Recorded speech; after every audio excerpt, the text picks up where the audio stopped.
Hello, my friends, and welcome back. Today I'm going to be sharing with you a card using some products from the Cat Scrappiness shop, and I decided to do a floral card today. So I'm going to start with playing around with some watercolor, mostly Distress ink and a Distress Oxide ink. Although I did try to play with the watercolor palettes that you see there on the side, I ended up actually scrapping that whole part. So also on top of these, you're going to see this W+9 beautiful floral stamp here. It's called Create Something Beautiful. I've got the never-ending rectangle dies and the embossed square dies from the Cat Scrap Shop. I have my VersaFine Onyx Black ink, which is what I will be doing my stamping on watercolor paper. So I'm going to start by stamping the image, and the reason why I'm using the Onyx Black, the VersaFine, is because I'm going to use some clear embossing powder over the top, because I am very messy when it comes to watercolor. I don't know what I'm doing. I've never been a good watercolorist. I have no idea about the colors, so to make my life easier, I decided to go with the color throwdown challenge this week. And so those are the colors for the color throwdown challenge, which I will leave it linked below because I am going to enter this card just because I thought it was kind of a fun card to do. And that made my color palette choice super easy. So here I am just covering up my panel here with the clear embossing powder, and then I will heat set that, and that gives me just that little bit of a raised edge to keep the watercolor inside the images. Now, one of the things that I did do, and you'll kind of see back and forth, is I did this twice. So the first time I used the watercolor palettes on the side, and I couldn't get enough variation in the purples to really make it match my background.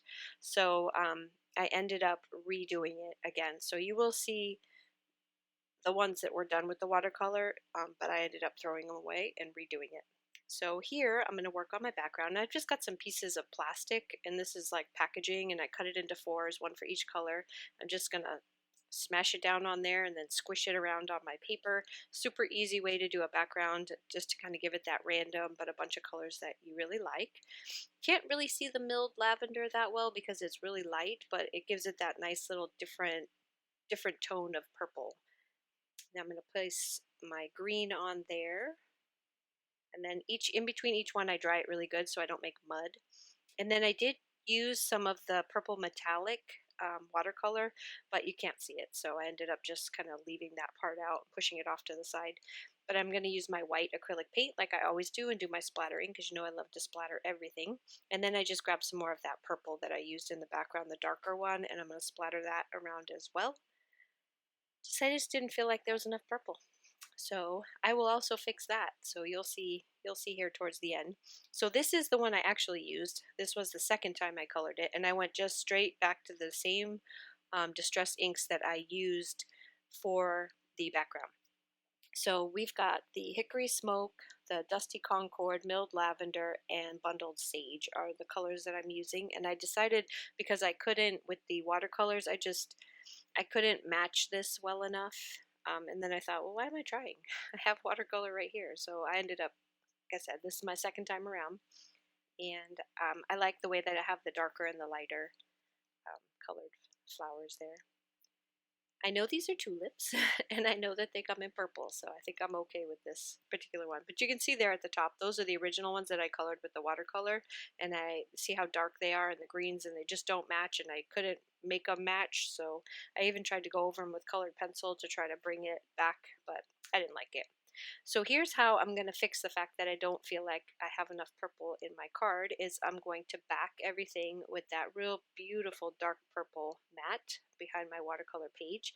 And I'm also going to put a nice strip behind my three little panels with the florals on them, and then just kind of help bring some more of that color in. And I'm also going to bring some more of that green in by backing each one of the small square panels that I cut out with the embossed edge, the smaller of the embossed edge dies. You can see it up there in the top.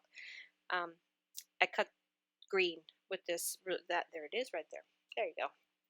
And I backed each one of the florals on that. So that way I've got the purple and the green all throughout the whole entire card. And now I'm just going to I'm going to get everything set up, try to figure out where I want to put the sentiment. And so I'm lining things up, and at first I thought I was going to do it vertical, but I ended up flipping it around and doing it horizontal because it just, the sentiment lined up better. And then I stamped it, and then I don't know what happened. My camera just shut off, so now I'm just showing you how I finished off the card. So I've got the create something beautiful every day at the bottom. Each one of these panels is backed with that pretty green paper. I popped them up with some adhesive foam tape, and then I used some of the sparkling clear droplets, which you know I love because I use them all the time. Placed a couple of them around the card, and that's going to do it. That's all I did for this card.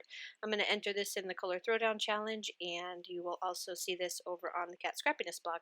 So I hope you guys have a wonderful day, and I will see you again next week with another video from Cat Scrappiness. And yeah, have a wonderful day. Bye bye.